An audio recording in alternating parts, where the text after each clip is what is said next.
It's going. I think it's going. Hello. I think we're live. Yeah, we're live. Hi, and welcome to the Socialist Hype House's I can't speak today. YouTube channel. We're doing an interview today with that liberal guy. What's poppin', Matt? Hello. Not much. Just staying inside. Today's my mom's birthday, so celebrated that, and just going about it day by day. How are you both? We're doing good. Good. We're chilling. Yeah. Okay, As always. No, right? There's not much to do right now. So, I know. no quarantine and stuff. Let's see. So, are you ready for this interview? Yeah. I'm ready. I'm excited to talk. All right. Okay, so we wanted to ask you, what is your political standing, and what inspires you to get into politics and political TikTok? Yeah, no, it's a good first question. So, number one, I just want to say, I don't necessarily care about particular, identifying as oh my God, I'm this or I'm that. I think especially on TikTok, a lot of folks get caught up in identifying as a particular type of ideology, and then they stick to that. So for me, the reason why I chose that liberal guy, I mean, it's just because the reason actually I chose it was because I saw there was that conservative girl, and she had 100K, and at the time, all right, so I'll just do the converse of that. But yeah, so I guess my chart, what's that thing called? The political compass. Thank you. The compass. How could I forget? So my compass is -7 economic, -7.25 social. So I'm not totally far to all the way to the left. Definitely pretty libertarian, at least in those beliefs in terms of social issues. But economically, I guess if someone were to ask me, I'd probably describe myself as something post-Keynesian, where I still believe in government intervention in the economy. I still believe that government has a pretty instrumental role in creating equity in our economy and throughout our society. But we'll get to this later. In the short-term status quo, that's probably where I am. And then long-term, I think that something like democratic socialism is certainly preferable, and would want to work towards that. Awesome. Now, I remember you have a degree, don't you? I do have a degree. And you've worked on multiple campaigns, or at least one, right? Yeah. So I graduated in 2019 with a degree in political science, and then also a Bachelor of Arts in Law. And then this fall, I'm starting law school at Arizona State University. But yeah, I have worked on a few different campaigns, mostly local campaigns, but I interned with Kirsten Sinema in the House when she was still in the House. She's one of our senators from Arizona now. And then I moved out to Washington, D.C. after I graduated college. And then I worked, I think 5 minutes from the White House or something like that on K Street down there. And then I came back to Arizona to work on a campaign called Organizing Together, which is now kind of devolved into what the state parties are doing, state Democratic parties. But yeah, that's kind of what I've been doing. That's awesome. That's exciting that you're going to go to law school. Yeah, no, I'm excited. It's definitely very weird right now, just with everything going on. And so, oh yeah, I can imagine. A lot of law schools have gone, fully online for this semester. ASU are still, they're allowing folks, if they want to stay remote, they can stay remote. But if they want to be in person, they could do that as well. So I'm hoping to be up there, but yeah, pretty crazy time. Let's see. Oh, what inspired you to start up the Democratic Hype House? Because you're one of the sure. first people in there. So I think actually I missed the first question that or the latter half of the first question that you asked about. Why did I start TikTok? Yeah, I mean, it was literally something in March that feels so long ago, March. And here we are in August tomorrow, and yeah, it's crazy. Time flies. But yeah, I just downloaded TikTok, and then there was a TikTok that I saw from, I think her name's Sierra, and she was doing like a dance and like pointing to things about, you know, how great Trump is, whatever the hell. But so I like did a duet of that, and kind of just like, well, in my mind, I got like, you know, initially had like 10,000 views. I'm like, whoa, like I blew up, like I'm TikTok famous now. And then I just like kept doing those duets, and like people seem to really enjoy them. You know, I've kind of shifted my content since then. In terms of Dem Hype House, yeah. So I saw, obviously there was the Republican Hype House, Conservative Hype House, and, you know, at the time, obviously there was the Liberal Hype House, but, you know, into April, you know, they had started to fracture just a little bit, and you could kind of tell. I mean, it, you know, around the time the Nicki Minaj stuff happened, The Barb for Bernie. Barbs for Bernie, which is a great movement. Around the time that started happening and that started kicking up, you know, I know they got a lot of followers from that. But you know, I saw that there was still a need to show like a spectrum of left beliefs. And so that's why I created DHH, and you know, fortunately it worked out. I remember I actually initially reached out to Ashley, and Ashley at the time I think had like 6,000 followers. And but you know, I liked her content and she was awesome, and so kind of recruited her, and then recruited Teddy, Progressive Intel, and then recruited Carolyn and Emmy, and you know, just kept going, and now we have 12 members. So that's kind of how it started. But you know, very fortunate to have kept growing, and hopefully we'll continue to do so. Yeah, it's turned into something a lot bigger than I think anyone could have imagined. You guys have basically taken over and are like the new leftist or like liberal hype house, in my opinion. Yeah, I mean, you know, and honestly, it's you know, we certainly, or at least like, you know, my intention was to not like take over any space or whatever it was, but you know, look, while, you know, Republican hype house, Conservative hype house, they're very concerned about selling their merch and their $40 hoodies and whatever, right? Our goal genuinely is to just like spread as much good information as we can, and that's why like I've tried to get creators on our you know, team, honestly, in our group, who like actually care about this stuff and are very, very knowledgeable. And even just like the two that we recently added, Aiden, who's political Jew, and then Sarah, who is Sawa Ma. You know, they're both amazing and intelligent, and so anyways, you know, definitely we just want to continue to try to do that, and like our goal is not to make money, but mostly just like make good content, and hopefully people relate to that. I do that. I can like definitely relate to like the story that you told about like making the hype house, because like me and Crazy Beard all started it all on like April. We didn't think that it was gonna blow up and get like almost 60,000 like followers, and it is for a nonprofit, but it's great to like you know, have a base. Yeah, it's awesome. And no, literally, like I remember back in March, literally when I started my account, I mean, I had like 10,000 followers, and you know, Mariah would come into my lives and she was just like the absolute best.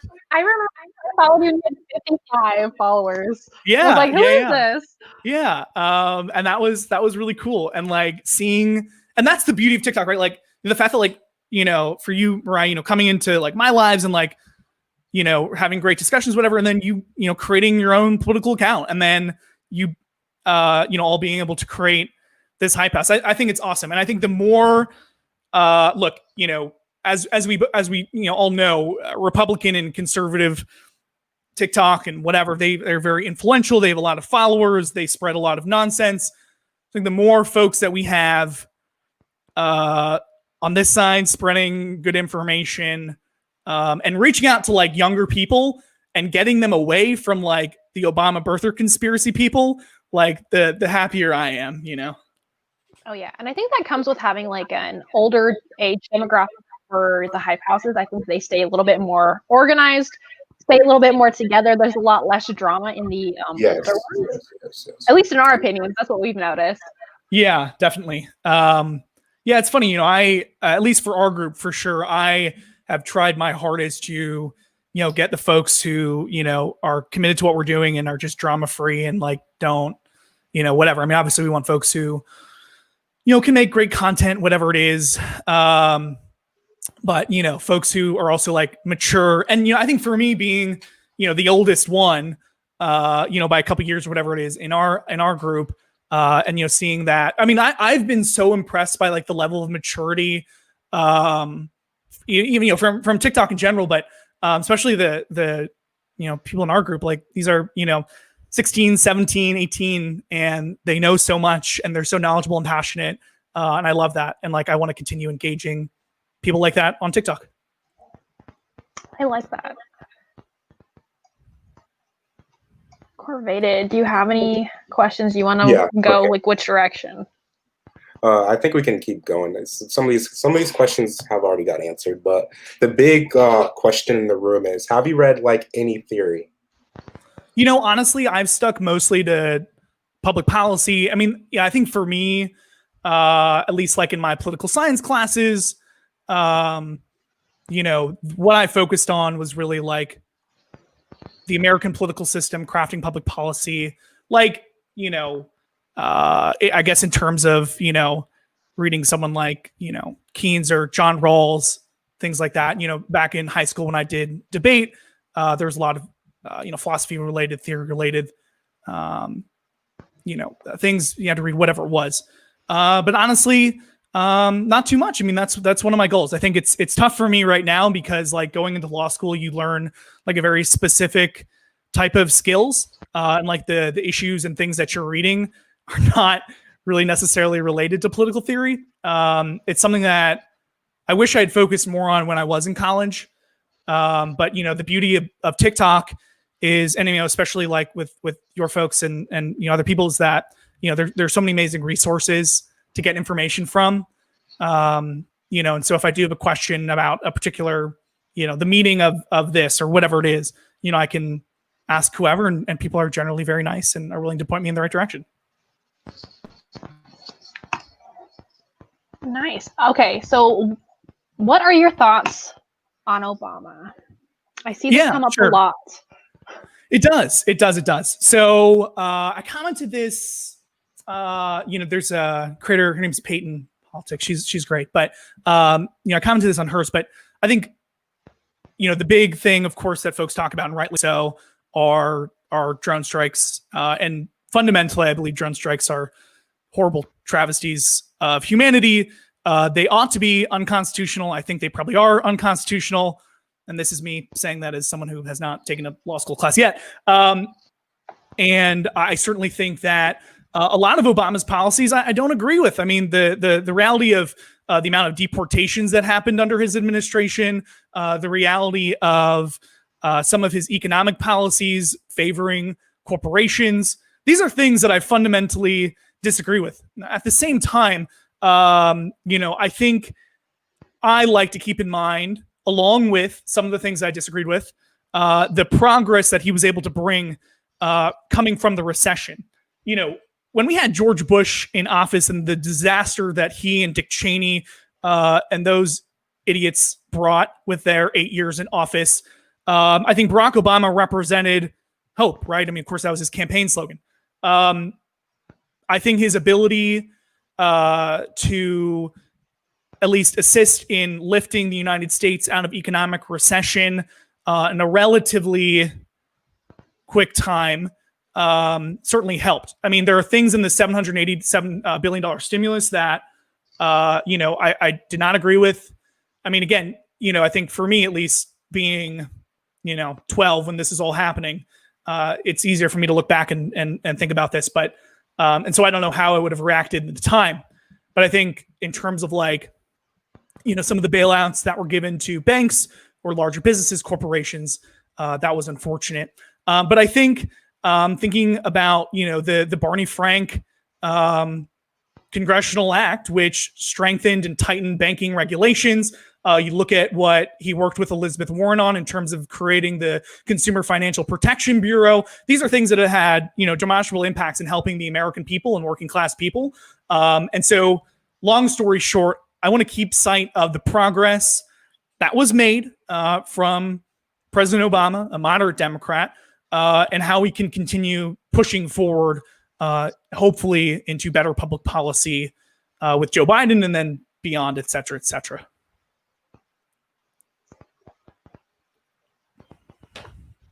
Corvette, you look like you were getting close. All right.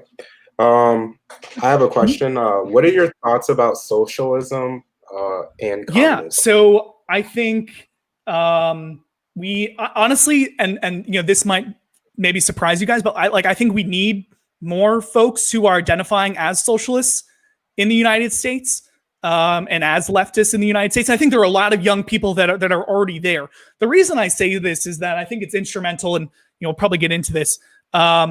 It's instrumental that we continue to shift our political system left, right? As we all know, on a global political scale, the United States is certainly on the right end of that.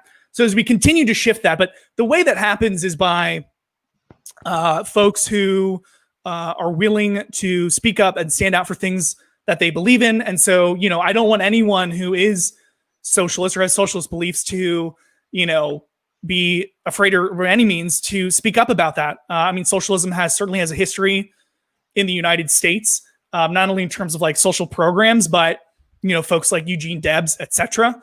And I think we need more. I think it depends kind of what brand we're talking about. There's a lot of obviously different strands of socialism, communism. I think, and we talked about this too, but like an immediate ascension to socialism, in my opinion, is not realistic, and it's something that will take long periods of time to gain the public trust. But anyways, I mean, I have generally favorable and positive views of folks, of people themselves who are leftists and identify as being leftists, and then also the ideology. I respect that. We, for the most part, are part of the communist portion that believe in a transitionary state, as we think that's like fundamentally important in the longevity of a nation, and also like in order to protect yourself against other nations who may try to invade and like stop your socialist nation from forming or going to its like highest capacity. And I think a lot of people, I mean, everyone's going to have their own opinion. I think they kind of just go into it and go to that, like kind of get rid of money and whatnot. It's like, that just doesn't seem quite as likely. But right. Yeah. On the topic of that. Yeah. So what are your feelings on the difference between like reform or revolution? What do you think is more fundamental in achieving communism, like democratic socialism or more revolutionary? Sure, yeah. So definitely, I think we ought to achieve our means, democratically. I think ultimately, you need the majority, or at least you need a lot of people in the United States who are on your side. I mean, at this current moment in 2020, I mean, this is something that a lot of folks bring up on the left, right? The material conditions need to be met for a revolution to happen. I mean, and so my response to that is like, have material conditions not already been met? Like, how much worse does it need to be? Are we like trying to make things worse so then we could have this like revolution? So ultimately, I believe it's about changing the hearts and minds. Right. I mean, yeah, you talk about that, but I think ultimately it's about changing the hearts and minds of folks in the United States. And so I certainly believe in electing representatives. I mean, we talk about AOC, we talk about Bernie Sanders, Ilhan Omar, Rashida Tlaib, etc. And through that, we're able to shift that window. Now, I know folks like Vosh believe, that a revolution is eventual and it's imminent. But he also says, and these are his words, that we ought to continue to elect the most progressive people possible, so that when the time comes, and again, his words, they'll be on, our side, etc. when that happens. Yeah, Rosa Luxemburg talks about how the small wins are very important into introducing class consciousness and kind of getting everyone aware of like their surroundings and kind of lifting the veil of like, oh, this is exploitive. This is actually doing like not great things to my life. But like a lot of it comes off very promising. And I think that's where we get kind of concerned with like people like AOC and Bernie Sanders. Like, do you think they're enough to like save the United States if they were to like, I know AOC is really young, but if Bernie would have gotten the candidacy, what do you think? No, I mean, he in and of himself was not going to ever be enough. I mean, literally, he has said that, right? His campaign slogan was, "It's not about me, it's about us as a movement. It's about inspiring people." So when Bernie Sanders decided to run for the Democratic nomination in 2015, no one knew who the hell this guy was. I mean, people thought he was just this old man out in Vermont who was yelling about things for 30 years as an independent in the Senate. But his movement and what he was able to galvanize in the United States created genuine change in the hearts and minds of people. The whole reason, frankly, that the DSA is as popular as it is today is because of folks like Bernie Sanders. And look, political movements come and go, absolutely. And of course we can look back at American history and see that. But I genuinely believe that the more and here's the thing, you've got to remember, there are only, if you look at, folks like AOC and Ilhan Omar, etc., they represent such a small portion of our elected officials. Now imagine if we keep adding more AOCs, adding more Rashida Tlaibs, Ayanna Presleys, etc. Over time, you're able to see a change in our public policy. And I think we've already seen the really incredible work that AOC has been able to accomplish in Congress in such a short, limited amount of time. So no, she herself will not be able to change America. Bernie Sanders will not as an individual, but collectively, I think we can. Awesome. Interesting viewpoint. Thank you. Corvada, do you want to add on to it? I don't know if I want to ask this question right now, but get it toasty. What is your opinion on revolutionary tactics? So, can you talk about what that means to you? It's like, different types of tactics to get people to join the revolution and stuff like that, like indoctrinate, So, could you just give some examples and we can talk about it and go from there? Okay. A revolutionary tactic would be similarly to either planning out the revolution and through different means. Since I don't really know how to fully explain it, but okay, yeah. I guess.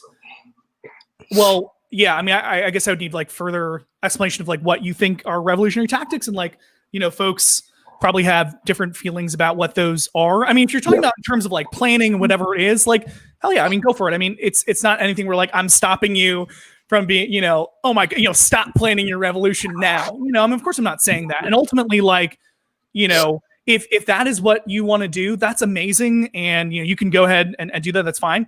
All I would ask is that you continue to participate in our democracy and electing the best folks possible. The reason I say that is because we want change, of course. But we both want things to change, but of course we disagree potentially sometimes on how to actually affect that change. I don't know. What other revolutionary tactics, distributing propaganda? Is that kind of what you're going for, or Sure. Yeah.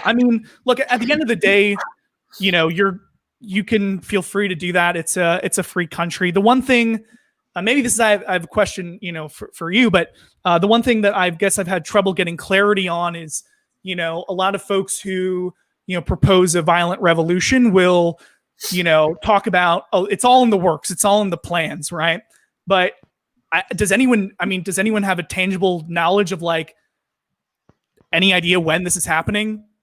I remember asking someone sometime and they said, oh, I don't really want to talk about it. What do you mean you don't want to talk about it? This is something that's cool.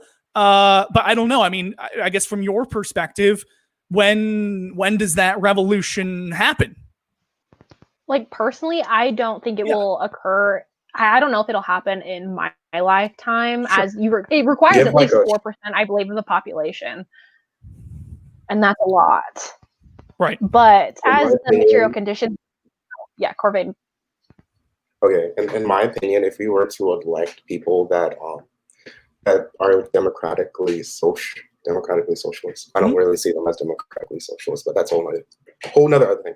But if we were to implement people like that, I think it would halt the direction of the revolution. So that's why I'm very anti against it in a sense.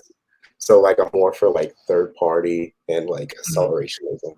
So for you would argue for creating more potential harms in the short term for a long term benefit under your world. Yeah, definitely. Okay, interesting. So in this world, it seems like you should be voting for someone like Donald Trump.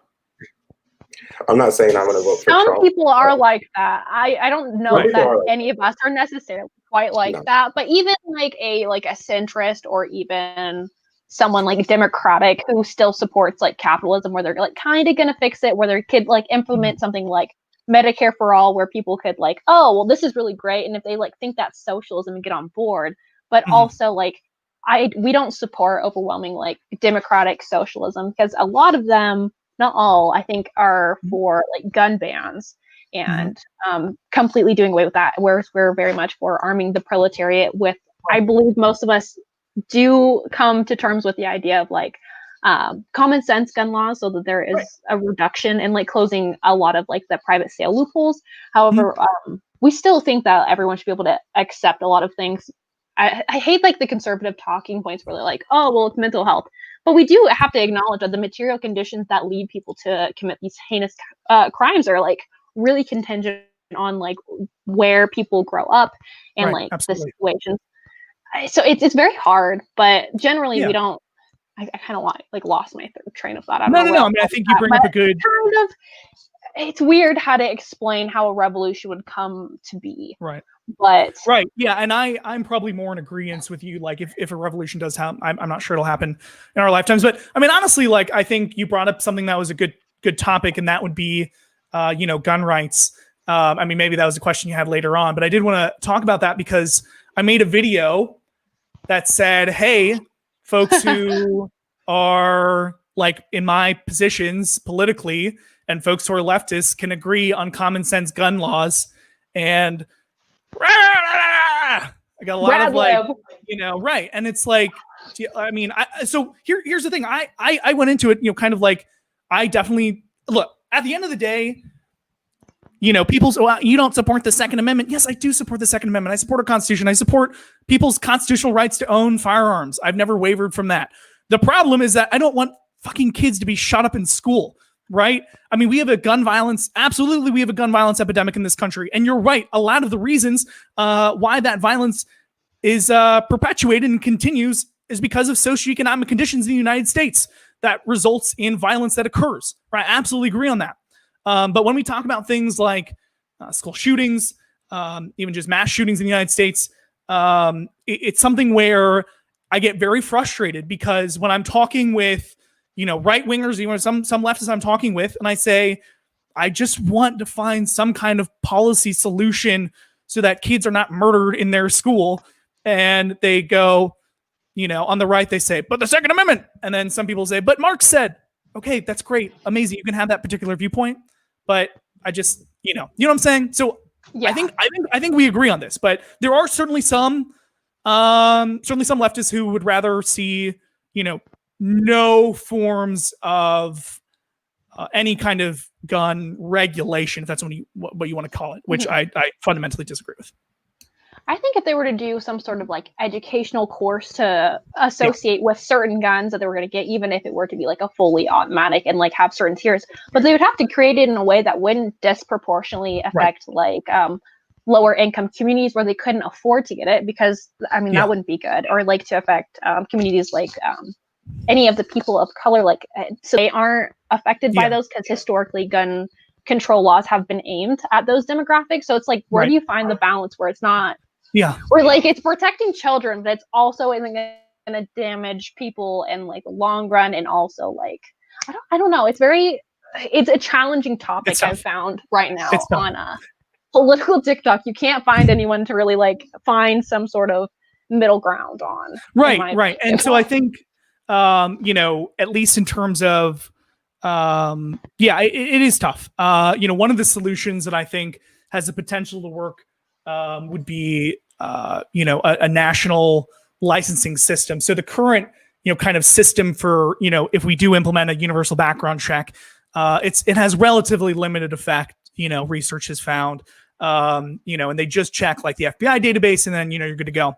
But like a more encompassing solution is that licensing system, where it's a licensing system, and then it's also the waiting period. So you're waiting. I think it's an average of like 2 to 3 weeks to be able to actually get your gun. You're required to have a training class, an education class, and then your info is checked in all sorts of different databases. It's not just the FBI national database. But you're right. I mean, of course, folks, no matter where they come, no matter where they come from, should be able to access or rather participate in their Second Amendment rights. And it's unfortunate that we have groups like, I mean, here's the thing: like, if gun groups on the right advocated as strongly for folks of color to own guns as they do for like their typical members, for like old white men in America, I would be more sympathetic to that. But when someone like Philando Castile is shot and murdered in his car, and the NRA doesn't say anything about it, even though he was a licensed gun owner, but the cop shot him because he had a gun in his car, it sucks. So it's something that's unfortunate. And yeah, you're right, it's complicated. Yeah, I think that's with like NRA and like who they like lobby for. But luckily, I found out in like the last couple of weeks that there's an actual like socialist rifle association. So I think that would be hopefully a good way to progress, where they could find a solution that would benefit both parties. Right.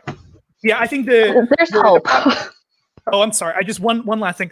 I would certainly think as much as right wing folks like to say, let's give guns to everyone. I mean, there's certainly a lot of right-wing NRA members who do not believe that, and that who would do anything to keep guns out of the hands of communities of color in the United States. And that's the way it is, and that's how they operate. So I'm not even sure that the NRA would ever capitulate on that.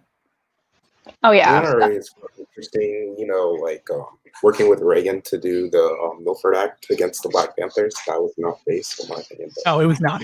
It was not at all. No, definitely not. It kind of just shows where their loyalties lie. It's not really with the entirety of America. It's just their select group. Right. Let's see. What else did we have on the agenda? We were talking about We're going to talk a little bit about imperialism. Do you want to go for imperialism? Because I know this was a... Okay. Corbated, I will let you take the reins. Okay. Do you support the current U.S. foreign policy?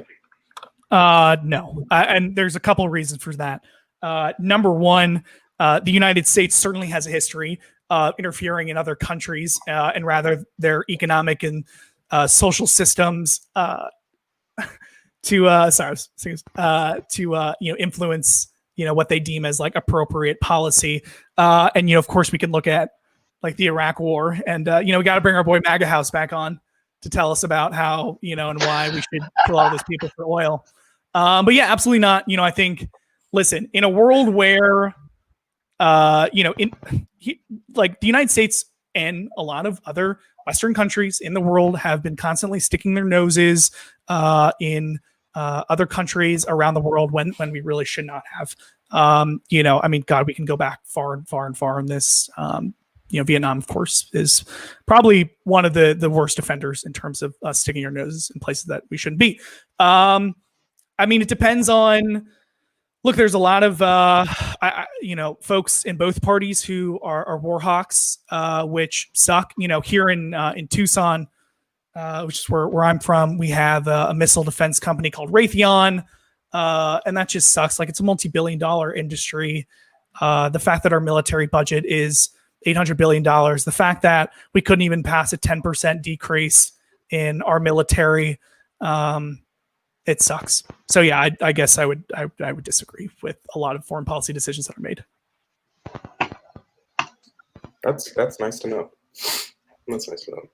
I don't like it either, personally. Yeah, I mean, I figured.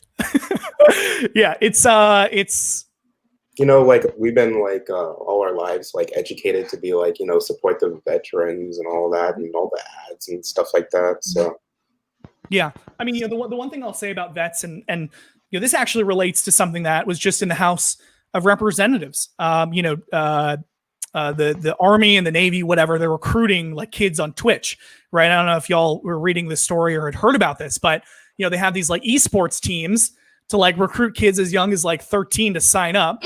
And through reporter Jordan Wool, who sent it off to AOC. And anyways, they came up with this amendment. But listen, I think for a lot of folks, they see the military as their only way out or their only way to get like a job or education, etc. And it shouldn't be like that, right? Like, shouldn't have to join the military to fucking put food on the table or survive. And so, I don't always when someone who was a vet, I don't know the circumstances of like why they joined. Obviously, if someone joined to be like, I want to kill people, like obviously that's shitty and like F you. But if someone genuinely joined because they felt like they had no other options or route, like I still want to give them respect, and like especially veterans who are transitioning out and could potentially have PTSD and potentially be homeless. Like we want to help those folks. Yeah, I think that comes in. That reminds me of the Are Prisons Obsolete that we currently read in for our book club. We have a book club on Discord. It's every Tuesday at 7:30 Eastern Standard Time, and we did talk about like the prison system and the military industrial complexes, and basically how they like indoctrinate people from like lower income communities to go into those, and like those ultimatum deals and like the courthouse saying that either go into this like industrial complex or the other. So right. it's right.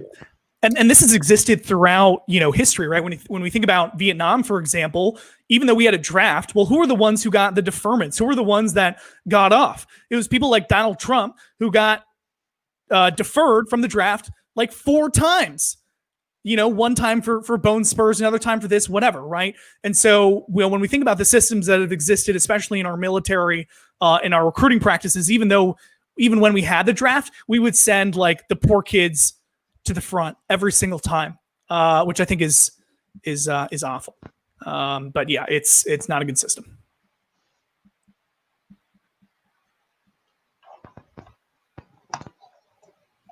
Let's see.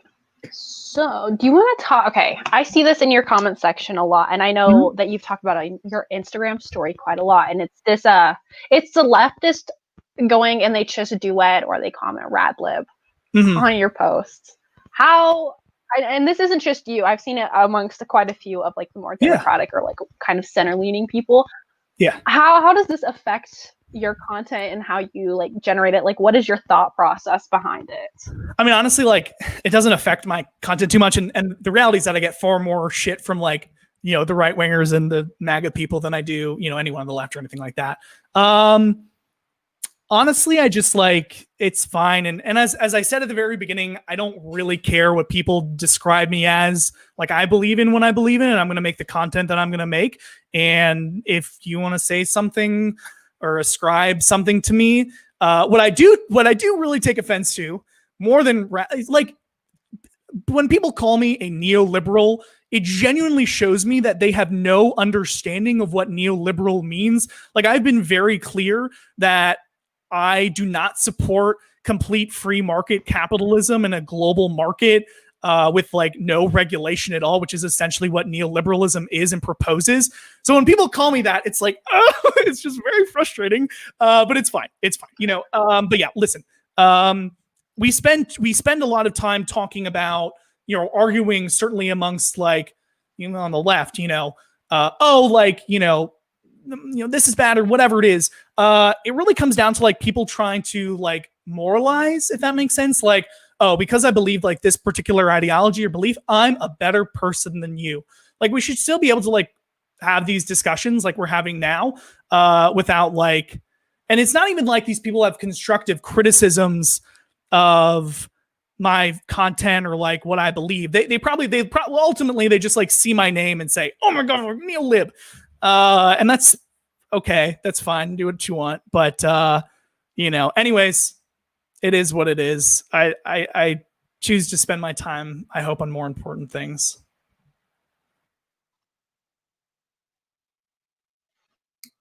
All right. Do you want to talk about AOC? Oh, do I? Yeah. Yeah. I mean, yeah, whatever you want to talk about her with. About. Okay. This is a big question we wanted to ask. Why don't you think AOC is an imperialist? Oh yeah, that was a great question. Someone said, maybe it was someone in your house, right? Who said that AOC was an imperialist, which I just found very funny. Number one, here I want to preface this by saying that it seems very off to me or strange when you have, and again, I'm not judging this particular individual or any one individual, but oftentimes I think in some leftist spaces, you have, relatively, maybe like 16, 17-year-old relatively privileged, oftentimes white individuals who are able to have the resources to read a lot of theory, to have a great education, to do this, whatever it is. And then so for some folks like that to like then go around and then talk about the most progressive woman of color and person in general in Congress, and then call them an imperialist just seems like very strange to me.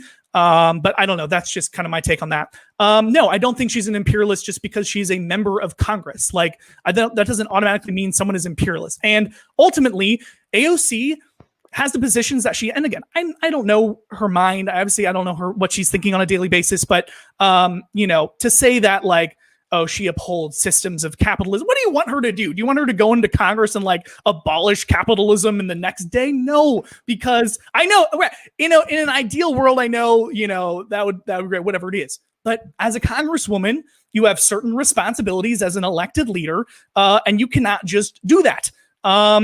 But again, when I think of someone who is an imperialist, I think of folks like Dick Cheney, right? I certainly don't think of anyone who is like AOC. Anyways, that's my take on it. And I think it's pretty absurd, but I would like to hear both of your thoughts on that. Right. I think you should go first. Definition of like imperialism is, right? Because like it could, like I think Webster, or I don't remember where I read it, it's like a policy of extending a country's power and influence through diplomacy or military force. And it's like, if she's not, I mean, this is how I viewed it. If she's not actively working towards like eradicating like our foreign influence on other countries, I would feel that was still kind of things. But I mean, I guess it depends on how you personally define like imperialism. Sure.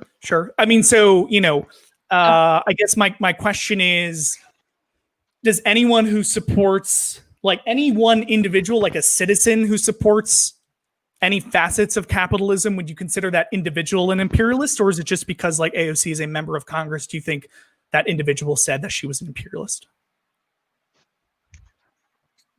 Personally, I don't know which member said it, to be honest. I think it's just wait, you can speak. You can go. What were you saying?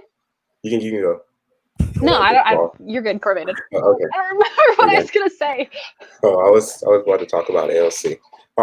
About like the question that you proposed about like being in Congress. I would say that it was like she can personally not be an imperialist. I mean, we all know that, but it's just when she's in Congress with all these war hawks and all these people that are pushing for us to be like, they've been educated their entire lives and they've been in Congress for way longer than she has, and they all been through all these wars and they want to keep going through the wars.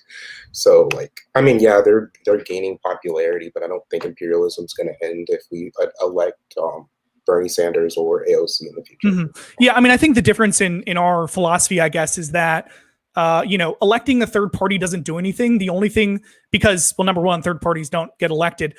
The other thing is that it gives Republicans far more power. Like, imagine if everyone in the Democratic Party or like left-leaning folks thought that we should, in a realistic, imagine half folks, split from voting for Democrats and voted third party. Republicans would win every single time. And I'm telling you, and this is just a reality, that Republican public policy is so detrimental. I mean, obviously we've seen it with the Trump presidency. It's so detrimental to our country and our society that it's so much better to actually here's the thing. You can still plan your revolution. You can still plan whatever you want to do. But at the same time, why don't we work to elect the best people possible to represent us while, you can do your thing? Like, what is the downside to that?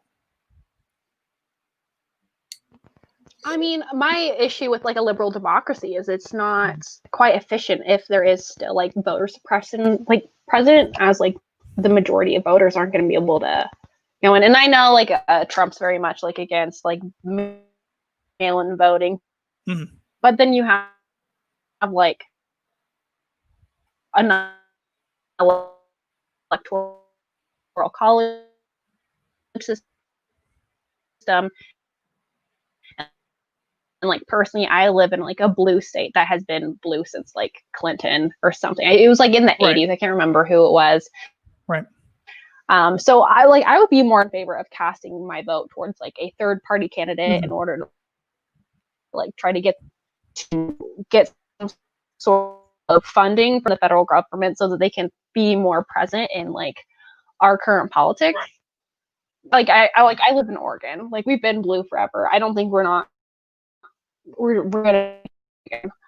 So it's very strange. I think on the right end, they aren't going to be voting for Trump. They're going to be voting for like, is it Joe Jorgensen who's voting, or like the Libertarian?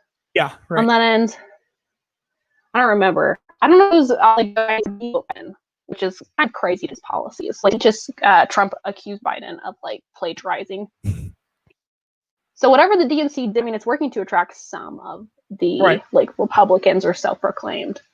So it'd be interesting. I don't know. Mm-hmm. Sure. So I guess like, yeah, I mean, I don't know. My argument at the end of the day is that, you know, you might not think that like Bernie Sanders and AOC Corvated, what's your opinion on third party voting? You know, I'm always in the route of going third party or celebrationism. So we have just completely different like views. Like I don't see like a true like leftist like voting for Biden in my opinion. Just personally, but I have a lot of problems with the Democratic Party. So sure, yeah, and that's fair. You know, I just think ultimately, you know, you might not think that you know, folks like AOC or Bernie Sanders are going to ever be enough to dismantle capitalism. And like, you can totally hold on to those beliefs. But honestly, I would make the argument to you that having those folks in Congress, or at least having people who are to the left of Republicans, certainly, you know, hopefully more so in the realm of more progressive Democrats, having those folks, that helps our society to a significantly larger degree. Like, here's the deal. No matter what in the near future, like, obviously, like, I don't know if a revolution will happen. I mean, obviously under your world, you know, it will happen, and that's great. And you could think that, and that's totally cool. But in the world that we're operating in right now, the fact of the matter is that 44 million Americans have filed for unemployment. You have millions of Americans who are about to be evicted from their homes today. You have millions of Americans who are food insecure. And so while planning a revolution is great and all, we need to elect people to actually help us in these times of crisis. So, you know, passing things like M4A obviously might not be your ideal end goal. But at the end of the day, it's a hell of a lot better to get millions and millions and millions of more people healthcare and insurance than it is to continue to vote for third parties, if that makes sense. Actually, I did want to talk and like about I get that too. Like, no, you can go. I'm sorry. What do you got? I was just talking about. Just like improving the.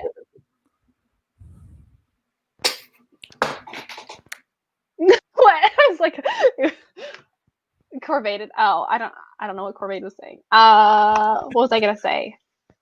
Oh, just improving the overall like material conditions. We just want to make sure that everybody knows, like, while improving this isn't it. Like, we're not just gonna stop there. Like, oh, $15 minimum wage. Like, that's fantastic. But I mean, it's not really gonna do much if you don't put like rent control. Some sort of policies around that, or like, and also enacting like Medicare for all, because there's also like costs going up alongside with that. What are you going to do? Like, what is it going to help in the end? And we just hope to keep increasing like class consciousness, so more people will be sure.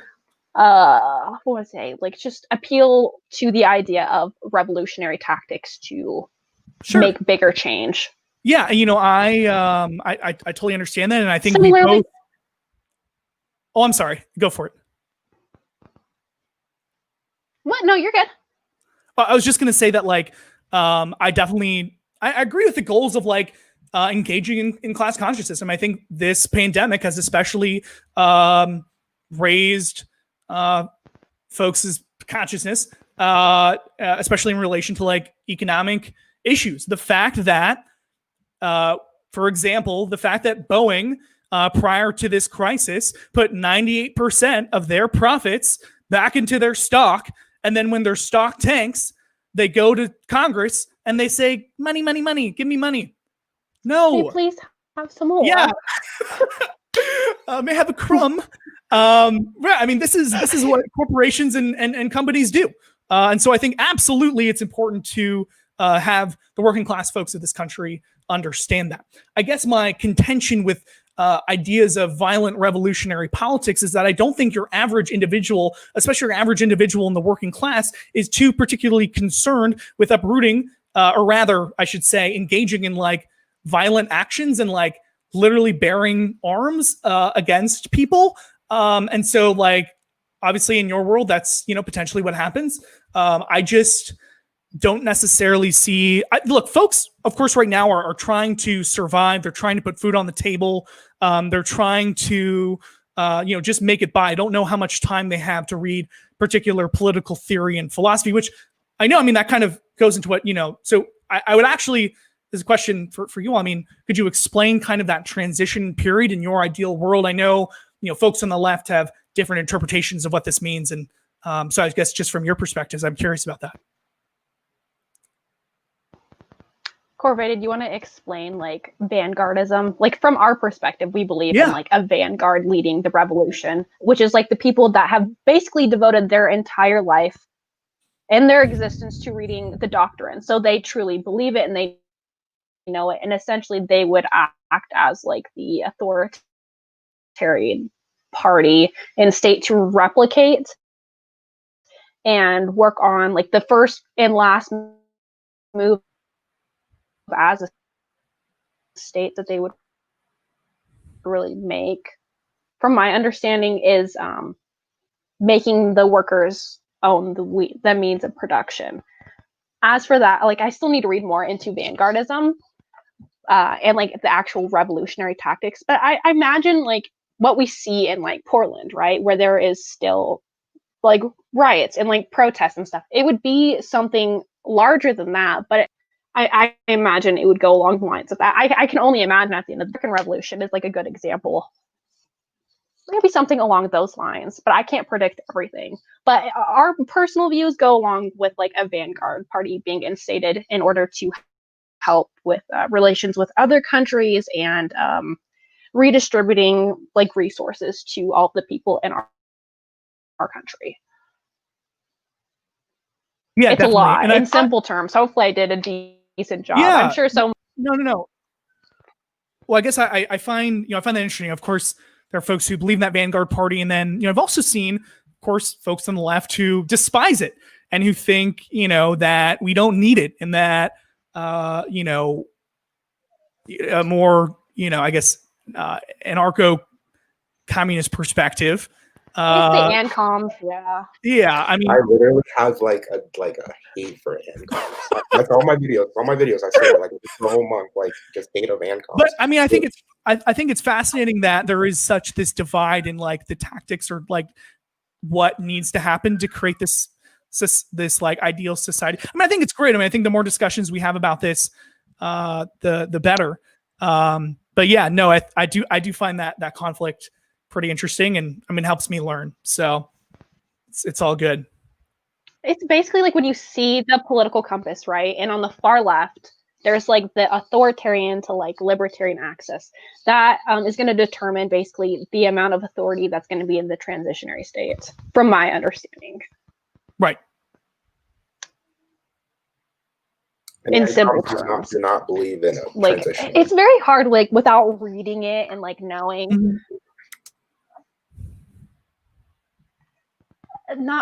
I don't know. I don't get it. It hurts my brain, to be honest. I'm trying to think if we have any other questions, or if you have questions for us. Wait, what's your favorite Biden policy? My favorite Biden policy? Yeah. So I think probably what he just put out, and that was a collaboration between him and the Bernie Sanders team, and that's the $2 trillion climate plan. Certainly, I think we could, go even bolder than that.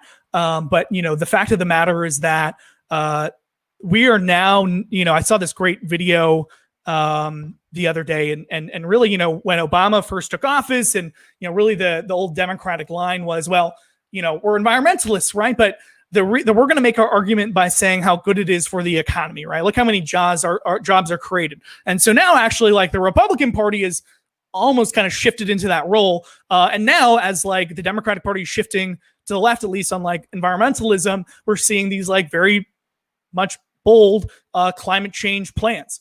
So look, I think becoming carbon neutral by, I think the plan says 2030, if I'm not mistaken, 2035, is absolutely instrumental. Especially here in Arizona, where alternative energy like solar is so rampant and important, but we have our energy companies who kind of control it and aren't letting solar kind of flourish. I think the $2 trillion climate plan that Biden has now included in his platform is really instrumental. So that's probably my favorite policy. But I mean, again, as I've said before, I certainly am to the left of someone like Joe Biden. But I definitely think as individuals, we can continue to push him left and continue to push the party left. I mean, going back to that tweet that woman sent me, right? If say bye-bye to capitalism if you vote for socialist Dems. I mean, ultimately, I guess that's the goal. But for now, I want to continue voting for folks who I think will make a difference. No! Oh my God. What happened? Dude, Trump just announced that he's banning TikTok. Are you serious? No, I'm serious. President Trump announces to reporters on Air Force One that he's banning TikTok. Great. That's nice. So, yay. Oh, shit. That's crazy. Wait. No. So my hope is that where do we go from here? He just said he was not supportive of any American company taking it over. Holy shit. That literally is insane. That just broke too.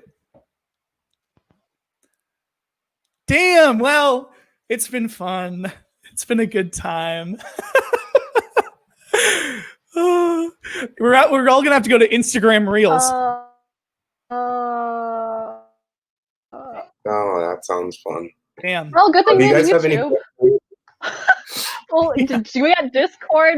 We're gonna clip that moment. Yeah. I mean, there will definitely reactions be continue. No, you should. You should. That was hilarious. Oh God. Yeah, this fucking country. Our brains are kind of exploding. Oh God. That was I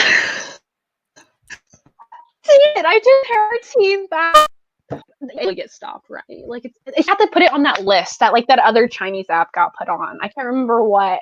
Well, back in 2000, I'll take screenshots of my stats now. I know. There you go. Yeah, back in 2017, actually, Grindr was owned by a Chinese company, and the Trump administration forced them to sell it to an American company. But I guess Trump is not. So Taylor Lorenz said, waiting for the conservative hype house to comment. That's fucking perfect. Oh my gosh. Here's a question. When is he banning it? I don't know. It doesn't say yet. But they just hired the Disney executive Kevin Mayer to serve as CEO earlier this year and relocated American data storage to the United States. So I don't know if that answers it. It really doesn't answer literally anything. Yeah. So, I mean, the one worker, you could literally just get what a world to live in. No, literally. You can literally just get shit posting app is getting kicked. I don't know how to. Yeah, you can just get like a mobile VPN, but Jesus, dude. 25% of Gen Z respondents said they'd be more likely to use TikTok if they want the United States to ban it. What a bummer. Well, Beer has a question. Can we change our location? Probably. Yeah, if you get wow. If you get like a mobile VPN, you could do that. I don't know if it'll work for me. My computer is going so slow. Wait.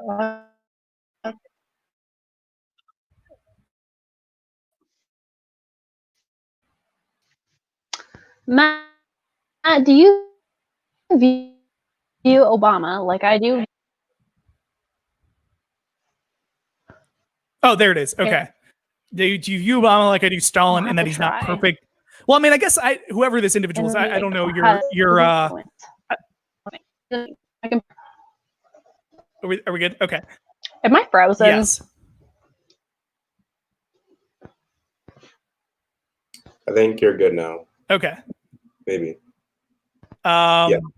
So anyway, to answer this individual's questions, I guess I don't know your particular views on Stalin, I suppose. I mean, I guess if the way you're framing it, then yeah.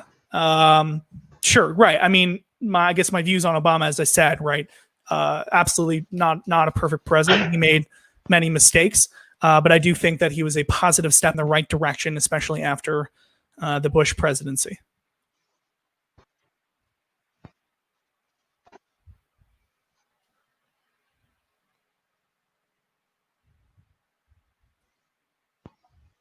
Rye, are you there? I think okay. I think I'm. Okay. Is that better? Can you hear us? Yeah.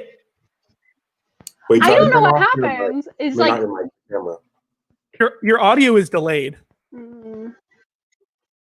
Yeah. Is that better? Yes. Yeah. How fun. I was wondering, I was like, why are they taking so long to reply? That's literally so crazy. I cannot even believe that just happened, because there was just a news story today about how TikTok was looking to sell to American investors, Microsoft, whatever. And then what the fuck, man? Jesus. That's crazy. Well, here we go.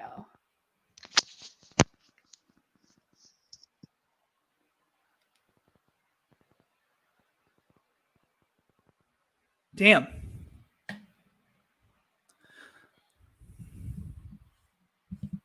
The Chomsky. So Ethan asks here, do you agree with the Chomsky, I'm assuming Chomsky, quote, who, by the way, is a faculty member at the University of Arizona, where I went. If the Nuremberg laws were applied, then every post-war American president would have been hanged. I mean, on like a technical level, potentially. Yeah, I mean, look, I'm not going to adjudicate whether people ought to be I don't know. It's complicated. It's a good question. But listen, yeah, I mean, pretty much every single of course, even pre-post World War II, but post World War II president has committed some form of international atrocity. But not really in any particular world, but they have ever been tried by any means. But yeah, listen. Yeah, long story short, let's stop killing people. Who's your favorite TikTokers? Great question. I don't know. I mean, there's a lot of great TikTokers. In terms of political TikTokers on the left. I mean, of course, the folks in DHH are all great and good people. I don't really have one in particular that I like more than the other, because they're all great. Folks that are non-DHH, people who I think make good content. I think Gabby makes good content. MK, Proud Libby. I'm just kind of going down. Xi Jinping fan page himself. Harrison, I think, makes great content. Henry. Yeah, I mean, there's a lot of really great creators who make great content. Do you think the United States should enter the Rome Statute so it can be held accountable? Actually, I don't know much about the Rome Statute, but I'll look into that. I know it's like in relation to international crime courts, right? But I don't know exactly the text of it. But thank you for asking that, and I'll be sure to look into that. But I know it's in like relation to like war crimes. But yeah, that's a good question. But I can get back to you. Sure.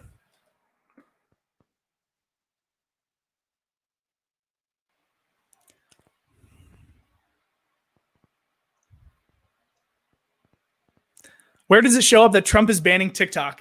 If you go on Twitter, it's all over Twitter right now, but actually I can, I'll probably post about it after this, but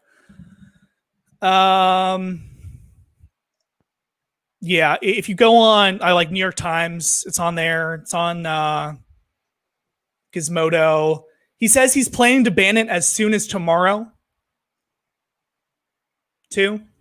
So there's the there's that. But yeah, fun times. Yeah, thanks to you both for having me. Sorry, I don't know. Yeah, it was definitely a pleasure to have you, and we come to some type of common ground, even though we have different methods of getting there.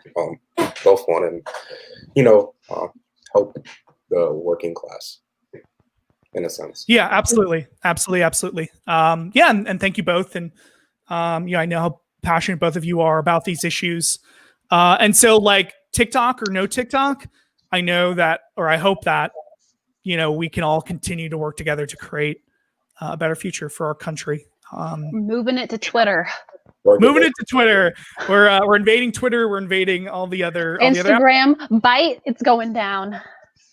Yeah, something like that. Jeez, what a world we live in. Vote for Biden, and he'll get TikTok unbanned, right? Hey now, that would be a pitch that I would be sold on. I want Joe Biden to come out tomorrow and be like, listen, if you're in Gen Z, if you're a millennial and you like TikTok, vote for me and I'll unban it. It's a winning strategy. The polls would be up so high. Absolutely. Oh God. Okay. No, God. Jeez. All right. I think I'm going to end it. I don't know if anyone can hear me, if it's working anymore. Yes, I don't know. I gave up. All righty. Thank you so much for coming. This will probably be up in like 6 hours. Thank you, Matt, for coming on our account. Sorry, my brain is still all frazzled from the TikTok thing. Okie dokie. Well, we'll probably be doing more of these, I can imagine. Okay. Yeah. Have a good rest of your night. Bye. Bye. Good night.